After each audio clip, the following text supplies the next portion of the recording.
তোমরা তো 14 তারিখের আশায় বয়া আছো যে সারা বছর কিছু কয় নাই, দেখি 14 তারিখে লেখা পাঠাই কিনা I.ইউ।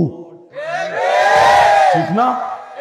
আল্লাহ তো তোমার জন্মের আগে পাঠায় দিছে আই লাভ ইউ, ইন্নী লাকা মুহিব্বা,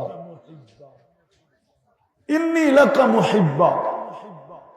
তো কথা শেষ জায়গায় চলে আসছি। তিনবার পছন্দ করে আল্লাহ আমাকে ভালোবাসছে, আমি কতটুকু আল্লাহকে ভালোবাসি চিন্তা করা উচিত। আমি কতটুকু ভালোবাসি, কেননা চলে যেতে হবে এখান থেকে, থাকা যাবে না। ছোট একটা জীবন, 60-70 বছর, এর বেশি থাকা যাবে না। ওয়ালাউফি বুরুজিন মুশাইয়্যিদা, যত ধরনের টেকনিকই ব্যবহার করা হোক না, যত ধরনের টেকনোলজি ব্যবহার করা হোক না, যত ধরনের প্রযুক্তি ব্যবহার করা হোক না, মৃত্যুতে পা দিতে দেরি, উঠাইতে দেরি করবে না, উঠাইতে দেরি করবে না। আমি তো 10 বছর আগে বলছি যে আমার ফ্লাইটের আমি 2005-এ প্রথম জাপান গেছি,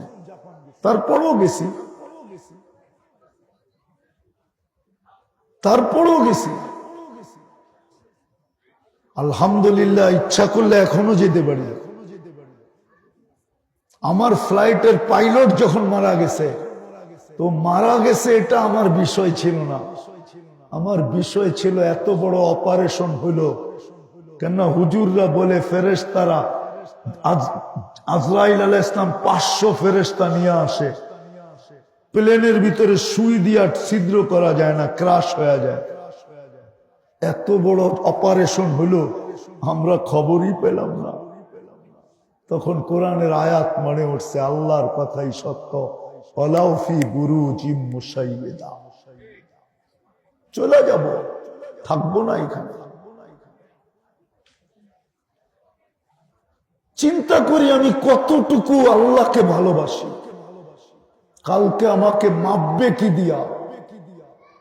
দিয়া মাপবে, এটা আল্লাহ বইলা দিছে। কি দিয়া মাপবে? আল্লাহ বইলেই দিছেন, ওমান ইয়াবতাগি গায়রাল ইসলামি দীনান ফালান ইউকবালা মিন ওয়া হুয়া ফিল আখিরাতি মিনাল খাসিরিন। আল্লাহ বইলেই দিছে তোমাকে ইসলামের পাল্লা দিয়া মাপবো, ফিতা দিয়া মাপবো, স্টিক দিয়া মাপবো, স্কেল দিয়া মাপবো, ইসলামের স্কেল। ওয়ানাদাউ মাওয়াযিনাল কিসত। একটু চিন্তা করো যুবক, চলে যাব। ও দেওবকের মানুষ, নারায়ণগঞ্জের মানুষ, কেউ কারো খবর নিবে না। এইখানে একজনও নাই যে ডেলি বাবার খবর নেয়। বলবেন বাবার খবর নিব, তো নিব কি কইরা? এটাও বাবার খবর নেওয়া, ডেলি 1 মিনিট পৃথক হইয়া আল্লাহর কাছে হাত উঠানো যে আল্লাহ, সিস্টেম তো খবর নেওয়ার রাখেন নাই, আপনি একটু খবর নিয়েন বাবার ভালোভাবে।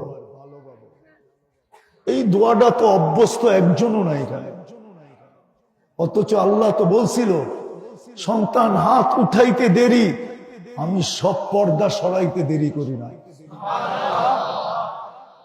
সন্তানের হাত আমি খালি বাপের জন্য উঠলো, মার জন্য উঠলো, এটা আমি কোনোদিন খালি হাতে ফেরত দেই না। 2টা গ্যারান্টি থাকা সত্ত্বেও তো কেউ উঠাই না। এখানে একজনও তো অভ্যস্ত নেই যে ডেলি বাবার জন্য 1 মিনিট আলাদা দোয়া করে, মার জন্য। অথচ এখন ইনি জমিদার, ঠিক না? রাগ হয়ে গেলেন? এখন বারাটিয়ারা বলে আমাকে জমিদার, মার্কেটওয়ালারা বলে আমাদের জমিদার, ঠিক না? এখন উনি বাড়িওয়ালা, ঠিক না? কিন্তু বাপের জন্য একদিনও হাত উঠায় না। চলে যেতে হবে, কেউ খবর নিবে না, এটাই সত্য।